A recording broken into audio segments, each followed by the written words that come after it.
So from the origin of life to the great oxidation event, episode 2. What we're going to do in this episode is look at some specific examples of how specific microbes meddle with our planet and how this all comes together. So this is the first example. This is a bacterium. It's called Prochlorococcus. It's the most abundant photosynthetic organism on Earth today. So what is photosynthesis? Well, photosynthesis is when an organism takes the sunlight, takes CO2 and water, and makes biomass, uses the energy from the sun to make biomass and oxygen. So what happens there is that when you look at this from a chemistry perspective, carbon dioxide gets reduced to biomass.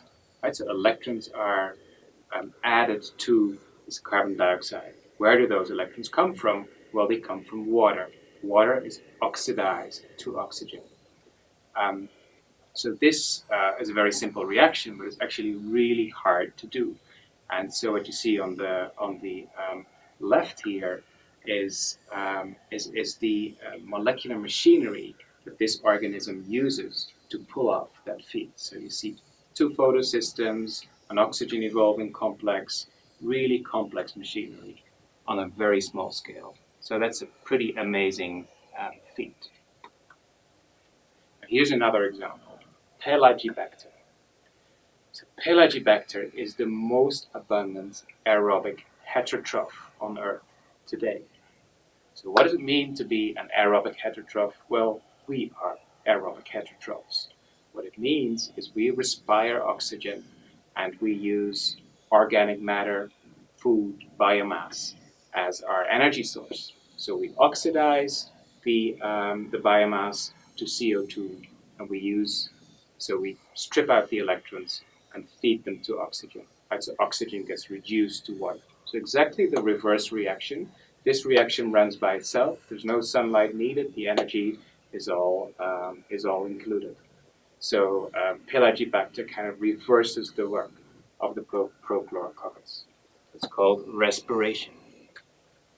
Now those are still pretty well-known processes, but bacteria can do many, many other strange things. So here is Nitrous appenders. So this is the most abundant ammonia oxidizer on Earth today. It's an archaea.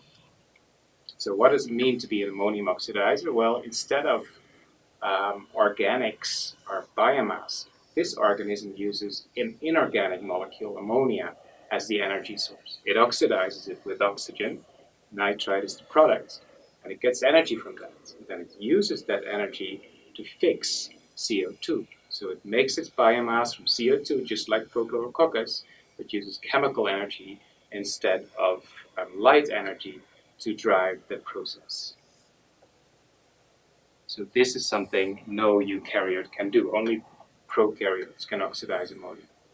Here's another example. This organism, Methaneosarcina. So it's a very common methanogen on Earth today. Now, what does it mean to be a methanogen?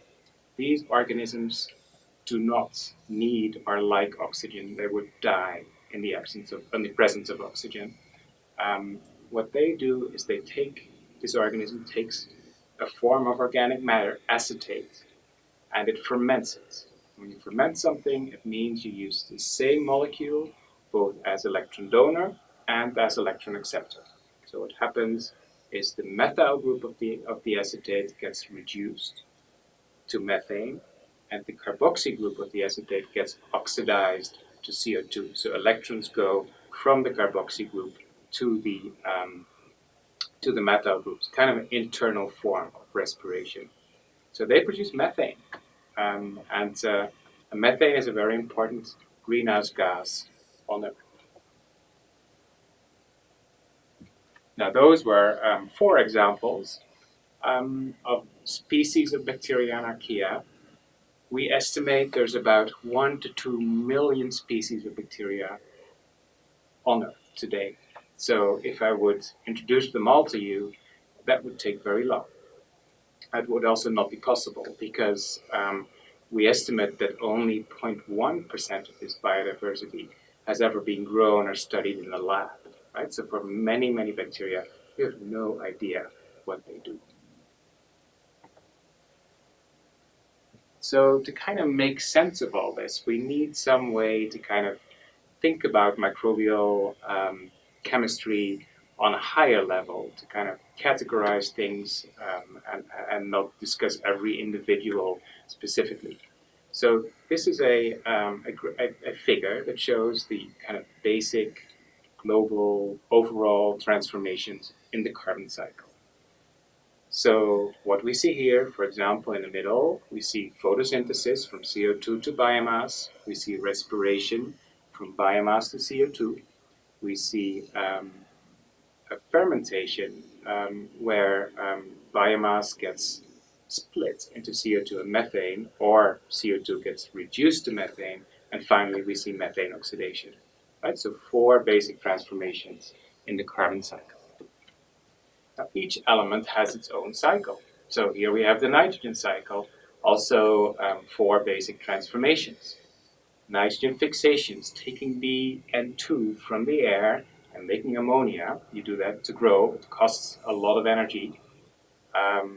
Nitrification is when you oxidize that ammonium, gaining energy to nitrite and then to nitrate. Denitrification is kind of an alternate form of respiration. Instead of oxygen, these organisms use nitrate to respire. And just like oxygen, nitrate will get reduced to N2, so that kind of closes the cycle. And then you have something kind of internal, a little bit resembling fermentation, where nitrogen compounds both serve as the electron donor and the electron acceptor. So that process is called anamox. Ammonium plus nitrate to N2. Sulfur.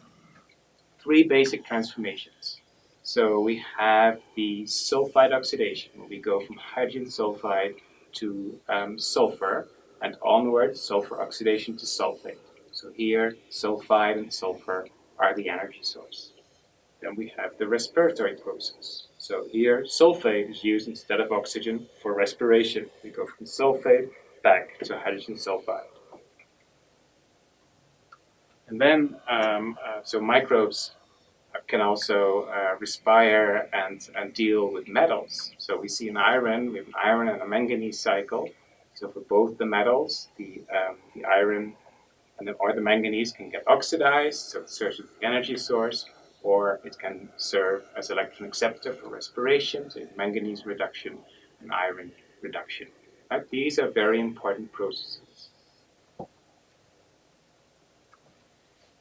Now, you can make a little bit more sense out of that, or make a little bit more predictions about that, and that is also important when we go back to the early days of life on Earth in our later episodes. So let's look at those different forms of respiration. So oxygen, nitrate, sulfate. So they can be used to respire. The molecules are used as electron acceptor. They accept electrons. So the higher the chemical potential of the half reaction, the more energy is available to the microbes. And the more energy is available, the higher the growth rate and the fitness of the microbes. So the best electron acceptors are used first. And so what is the best electron acceptor? That's oxygen. The next one, nitrate. Then the metals, iron and manganese. Finally, sulfate and CO2. So when the microbes use these molecules, they consume them in a predictable order. So that's called the microbial redox tower. And that leads to kind of predictable profiles of these molecules in sediments, for example, or stratified lakes. So for oxygen, you typically see a peak because of the photosynthesis, then it's consumed, and only when the oxygen is consumed, the organisms start with the nitrate, then follow the metals, and finally sulfate and CO2. So this is another picture of that redox tower as it was first put forward by Fenkel and Jurgensen in 1977, where you have an oxic zone, a suboxic zone, a sulfate reduction zone, and finally a zone where the methane is produced. So predictable order here. And what we'll do in class when we discuss this episode is we'll reflect a little bit on where do those transformations happen in this global picture of the carbon cycle. Where can we find methanogenesis? What are the outcomes of that? Where can we find sulfide oxidation? So think about that. We'll talk about it in class. The other interesting thing and kind of logic to all this is that the prokaryotes, eukaryotes, and viruses do different things. So the prokaryotes, they are the ones who catalyze, who have the versatility, who do all those things. So everything I showed you, prokaryotes do all of that. They're limited to wet environments. They're very small cells that quickly dry out if they would be in the dryness. So the eukaryotes, they have those bigger cells, and they don't do very much at all. So they can do fermentation. With help of bacteria, kind of enslaved bacteria, they're also able, some of them are also able to respire like us, or do photosynthesis like plants. But what they do really well is eat those bacteria. So eukaryotes can feed on bacteria or other eukaryotes. So that's this engulfing of other cells inside themselves. They make multicellular organisms, and they occur in wet and dry environments. So the viruses, they infect cells. So there's no metabolism outside hosts. But they still have a large influence on the global element cycles because they kind of remineralize the material that has been captured by the cells. So they turn things over. They're also very important in evolution. So you can think about, I'll discuss this in class, on why prokaryotes and eukaryotes have such different roles. And I can tell you it has something to do with the size. So, conclusions. So there's about 1 to 2 million species of prokaryotes. Only 0.1% of that has been studied. So each species makes a specific contribution to biogeochemical element cycling, right? It's not just some kind of green ooze that does everything. Every species has its role. So biological transformations of the elements consist of redox reactions, and each biological element cycle is defined by its redox reaction. You have to know these reactions. And respiration of oxidized molecules, so the electron acceptors, occurs in a predictable order known as the microbial redox tower. And then each of the categories of life plays a distinct role in the element cycle. Those are the take-home messages. That concludes episode 2.